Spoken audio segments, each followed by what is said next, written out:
हमारे गुरुजनों और मेहमानों, सामने पंडाल में विराजमान तमाम क्रांतिकारी साथियों, बुजुर्गों, माताओं, बहनों और प्यारे बच्चों, आज हम लोग, जैसा कि आपको कई बार बता दिया गया, मैं दोबारा रिपीट करूं कि हम बाबा साहब अम्बेडकर की जयंती मनाने जा रहे हैं और हर साल मनाते हैं। और शायद तीसरी या चौथी बार तो मैं भी यहाँ आया, चौथी बार आया हूं। तो ये जो जयंती मनाने का हमारा जो उद्देश्य है, ये सिर्फ जय जयकार करने का या फिर अतिथियों को बुला करके उनका मान सम्मान करने का या फिर यहाँ भोजन और पानी की व्यवस्था करके उसका एक आनंद लेने का ये उद्देश्य नहीं है। हमारा उद्देश्य इन जयंतियों को मनाने के पीछे ये है कि हमारे महापुरुषों के बारे में जो जानकारी हमारे लोगों को नहीं दी गई, वो जानकारी उनको दी जाए। ये आप और हम सभी लोग अच्छी तरह जानते हैं कि आज दिन तक एक भी महापुरुष को हमारे किसी भी पाठ्यक्रम में शामिल करके नहीं पढ़ाया गया या फिर उनकी वास्तविकता को नहीं लाया गया। नहीं तो शायद आज प्रधान जी को भी आगे आकर के ये नहीं कहना पड़ता कि हमें हमारे महापुरुषों को पढ़ना चाहिए। जिनकी पढ़ाने की जिम्मेदारी थी, अगर वो लोग पढ़ाते तो शायद आज इस प्रकार के प्रोग्राम आयोजित करके हमें पढ़ाने की आवश्यकता नहीं पड़ती। लेकिन उन महापुरुषों की जीवनी या उन महापुरुषों के जीवन के बारे में पढ़ाया नहीं गया और छुपाया गया। छुपाया गया तो निश्चित तौर पे कुछ खास था, इसलिए छुपाया गया। जो खास चीज होती है ना, उसी को छुपाया जाता है।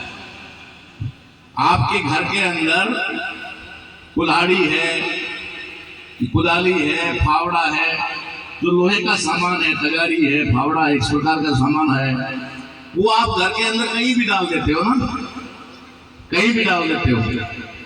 लेकिन क्या सोने चांदी के गहने आप कहीं भी डाल देते हो? क्योंकि इंपॉर्टेंस उसका ज्यादा है, महत्व उसका ज्यादा है, कीमत उसकी ज्यादा है। इसलिए घर के अंदर चाहे अपनी जैसी भी व्यवस्था है, उस व्यवस्था में अच्छे से अच्छा मकान जो होता है, उस मकान के अंदर भी अलमारी में या फिर पेटी में या फिर कहीं न कहीं कुछ नहीं है तो गूदड़ों में दबा करके ही उसको छुपा के रखा जाता है। तो ये जो हमारे महापुरुष है ना, ये उन हीरे जवाहरातों से और सोने चांदी से कम नहीं है, जिनको हमारे दुश्मनों को छुपाना पड़ा। उनको मालूम है अगर उजागर हो गए तो हमारी हालत खराब कर देंगे। इसलिए उन लोगों ने हमारे महापुरुषों को नहीं पढ़ाया। यहाँ प्रिंसिपल रिटायर भी बैठे हैं, मैं भी 13 साल टीचर की नौकरी किया हूँ और सारे लोग पढ़े लिखे भी हैं, बहुत सारे अध्यापक भी हैं। सभी लोग जानते हैं कि हमारे पाठ्यक्रम में बाबा साहब अम्बेडकर को, ज्योतिबा फूले को नहीं पढ़ाया गया। अगर पढ़ाया गया होता तो आज इस प्रकार के वैचारिक कार्यक्रमों का आयोजन करने की आवश्यकता नहीं होती। घर घर में लोग उनको मनाते। चलिए ठीक है, उन लोगों ने नहीं किया तो अब हमें करना है। इसलिए हम लोग पहले ही 14 तारीख को होता था और हर साल की 14 तारीख को मनाया जाता था। उसके बाद में एक ही दिन में पूरे देश के अंदर सब लोगों का पहुंचना भी, तो हमने लोगों से कहा कि क्यों भाई एक 14 अप्रैल है, क्यों? बाबा साहब अम्बेडकर ने हमें सबसे बड़ी और महत्वपूर्ण चीज क्या दी? भारत का संविधान दिया। और भारत का संविधान 365 दिन लागू रहता है। 365 दिन में एक दिन में 24 घंटे होते हैं, 24 घंटे लागू रहता है। भारत का संविधान एक सेकंड के लिए भी, एक मिनट के लिए भी ऐसा नहीं है कि लागू नहीं है, इस समय से इस समय के बीच में लागू नहीं होगा। तो बाबा साहब अम्बेडकर का लिखा हुआ संविधान अगर 365 दिन और 365 में प्रत्येक दिन के 24 घंटे लागू रह सकता है, तो फिर बाबा साहब की जयंती एक ही दिन क्यों मनाई जाए? एक ही दिन क्यों मनाई जाए? बाबा साहब अम्बेडकर को सिर्फ 14 अप्रैल को ही क्यों याद किया जाए, जबकि बाबा साहब अम्बेडकर ने 14 अप्रैल को कोई ऐसा काम नहीं किया जो आपके और हमारे याद करने लायक है। कोई भी काम नहीं किया। ये बहुत बड़ी बात आपको बताना चाहता हूं, शुरुआत इससे कर रहा हूं कि बाबा साहब अम्बेडकर ने अपने जन्मदिन पर, कुछ लोगों ने उनका जन्मदिन मनाया मुंबई दादर के अंदर, और 56वां यानी वो उनके जीवन का जिंदे रहने का आखिरी साल था।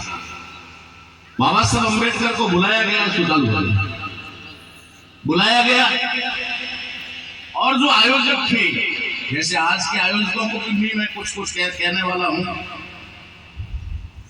तो वहां पर भी वो आयोजक थे, बहुत बड़ा केक लाया, ठीक है ना, बढ़िया से उसने पूरा आयोजन अच्छा सजाया, लोगों के भोजन की भी व्यवस्था की, बाबा साहब अम्बेडकर को बुलाया, बाबा साहब अम्बेडकर को बड़ी शानदार चेयर रख करके, सोफा रख करके बिठाया गया, फिर उनसे केक कटवाया गया, फिर बाबा साहब अम्बेडकर को माइक दिया बोलने के लिए।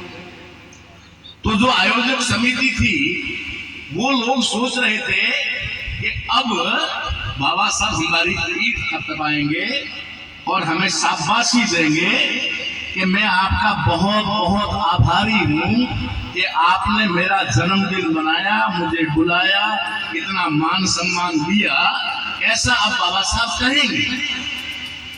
लेकिन क्या होता है, बाबा साहब अम्बेडकर जैसे ही बोलने के लिए खड़े होते हैं और माइक हाथ में लेकर के सबसे पहले क्या बोलते हैं कि मेरा जन्मदिन मनाने वाले और मेरी जय जयकार करने वाले इस समाज के सबसे बड़े शत्रु होंगे। अब साहब जिनके चेहरों पे कुछ खुशी थी, जिनको लगता था कि बाबा साहब हमारी वाहवाही करेंगे, तारीफ करेंगे, प्रशंसा करेंगे, उनके तो चेहरे एकदम से जैसे किसी गुब्बारे में से हवा निकल गई। बाबा साहब अम्बेडकर रुके और सबके चेहरों की तरफ देखा। उसके बाद में बाबा साहब ने दूसरा सेंटेंस कहा, दूसरा वाक्य आगे बोले कि मेरी जय जयकार करने की बजाय मेरा ये जो समाज जिसके अंदर, अभी हमारे पूर्व वक्ताओं ने कहा कि बाबा साहब अम्बेडकर को आखिरी पंक्ति में या फिर कहते हैं क्लास से बाहर बैठ करके पढ़ना पड़ा, जो कुछ उनको सहना पड़ा या जो जहर के घूंट उनको पीने पड़े, बाबा साहब अम्बेडकर चाहते थे कि वो मेरे समाज को ना झेलना पड़े। बहुत ही अच्छी और सच्ची बात आपके सामने आई। बाबा साहब अम्बेडकर चाहते थे कि मेरे समाज के साथ जो सदियों से होते आ रहा है, अब मेरे बाद नहीं होना चाहिए, नहीं होना चाहिए। उसके लिए उन्होंने अपना पूरा जीवन दिया।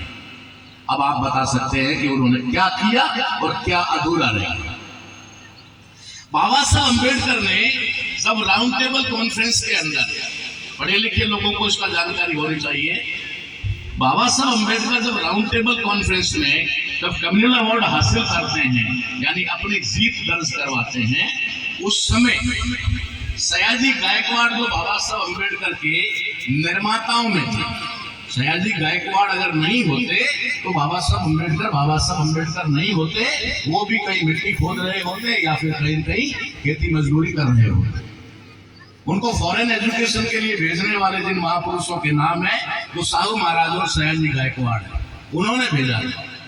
तो जब बाबा साहब अम्बेडकर कम्युनल अवार्ड हासिल कर लेते हैं, उस समय सयाजी महाराज उनको अपने घर बुलाते हैं भोजन के लिए, और घर बुला करके उनके सम्मान में भोज रखते हैं, और भोज के समय में वो कहते हैं, क्या कहते हैं कि हमने जो इन्वेस्टमेंट किया था उसका रिटर्न हमें मिल गया।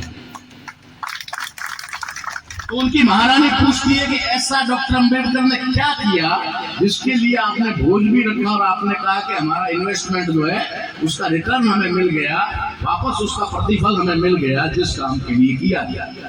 तब उन्होंने कहा था, सयाजी गायकवाड़ ने कहा था कि जो भारत के अंदर जो काम 33 करोड़ देवी देवता नहीं कर पाए और लगभग 2-2.5 क्या क्या कहते हैं, और 33 करोड़ देवता जिनको हम गली मोहल्ले में सड़क पर पूछते हैं, वो नहीं कर पाए वो काम बाबा साहब अम्बेडकर ने कर दिया।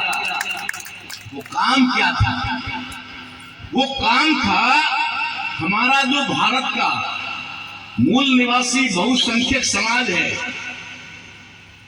जो भारत का मूल निवासी बहुसंख्यक समाज है, जिसे हमारे दुश्मनों ने 6,743 जातियों में बांटा। 6,743 जातियां, एक बाप की औलाद, एक वंश के